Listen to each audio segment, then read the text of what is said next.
Abordons sans plus attendre les arguments des procédures. Nous allons voir comment passer des paramètres aux procédures et les options.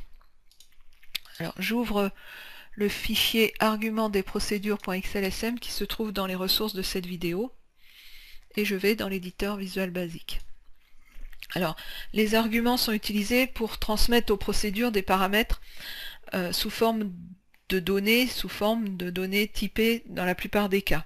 Le nombre d'arguments peut aller de 0 à plusieurs, et pour déclarer un argument, il suffit de donner son nom. Par contre, la syntaxe complète des arguments embarque un certain nombre d'éléments, d'options, et voire la typologie de l'argument. Alors si on prend l'exemple ici, recherche carré, on a la déclaration d'une variable de type 12, on a une boîte de dialogue pour insérer le nom, et ensuite on calcule à l'aide de la fonction carré le carré du nombre qui a été saisi, à l'aide de cette fonction à laquelle on passe un paramètre qui est le double que nous avons saisi dans la boîte de dialogue, et ensuite on affiche le résultat de ce calcul. Alors ici, on a opté pour le même nom en termes de passage de variable dans notre procédure que la variable, que le paramètre qui est passé à la fonction. Ce n'est pas obligatoire. On peut tout à fait ne pas avoir le même nom de variable que l'argument qui est passé par la fonction. Donc si je teste cette fonction, cette procédure, donc je mets 11, je fais OK, j'ai bien 121 qui est le carré de 11, et donc j'ai bien exécuté ma fonction qui a multiplié mon nombre par lui-même pour évaluer au carré. Donc ça c'est une première chose. Alors vigilance, il faut absolument que l'argument ici, le paramètre, la variable ici, ait le même type que le paramètre attendu par la fonction. Si c'est de type différent, il y aura une erreur. Par exemple, si je mets ici le type string, bien évidemment, si je fais ce type de... Voilà, et on me dit incompatibilité de type, puisqu'ici j'attends du double dans ma fonction. Donc il faut absolument ici avoir le même type. Alors le même type ou un type inclus dans ce type. Par exemple, si j'avais, lors de ma saisie de string, si j'avais mis 15, le calcul se serait fait complètement facilement, puisque Excel est capable de transformer une string de type numérique en nombre, donc il n'y aurait eu aucun problème. Deuxième chose, donc notre fonction ici, on lui a mis une typologie. Et on lui a mis une option, et ces options, on va les voir dès maintenant. La première option, c'est l'option optional. Alors l'option optional, en fait, si je rajoute ici un paramètre de type optional,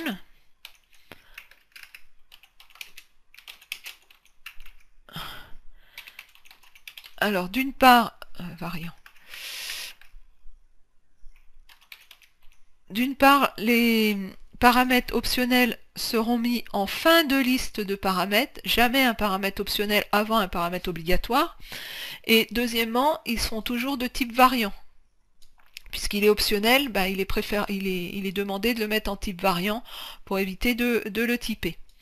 Alors ce paramètre optionnel, bien évidemment, si j'exécute ma fonction, ça ne va rien changer à l'exécution, voilà, puisqu'il est optionnel. Par contre, si je le rendais obligatoire, ici, quand j'exécute ma fonction, voilà, l'argument est non facultatif. Donc, il faut que je l'indique ici dans le passage des paramètres de ma fonction. Donc, je vais retirer le optional, voilà, donc les deux autres options qui vont de pair, c'est byval et byref. Alors par défaut, l'option d'Excel, c'est byref. Quand on signifie qu'on veut passer un argument par valeur, ça signifie que la procédure va accéder à une copie de la variable, et la valeur initiale ne sera pas modifiée par la procédure. Par byref, l'argument est passé par référence, et la procédure peut accéder à la variable proprement dite et plus à la valeur, et la valeur réelle de celle-ci sera modifiée par la procédure. Alors on va prendre un exemple ici. J'ai un produit 1 qui fait un calcul ici qui fait le produit 1 du montant par 2. Donc je lui passe un integer par valeur et un integer par référence, puisque j'ai pas mis par défaut. Donc je lance mon calcul ici et le montant est égal à 10. Alors, qu'est-ce qui s'est passé ici? J'ai mon temps, je lui mets 10 dans mon temps et je fais produit mon temps multiplié par 2. Et je récupère le montant qui est de 10, alors que normalement j'ai multiplié le montant par 2. D'accord? Donc ma valeur n'a pas bougé puisque mon temps est resté à 10.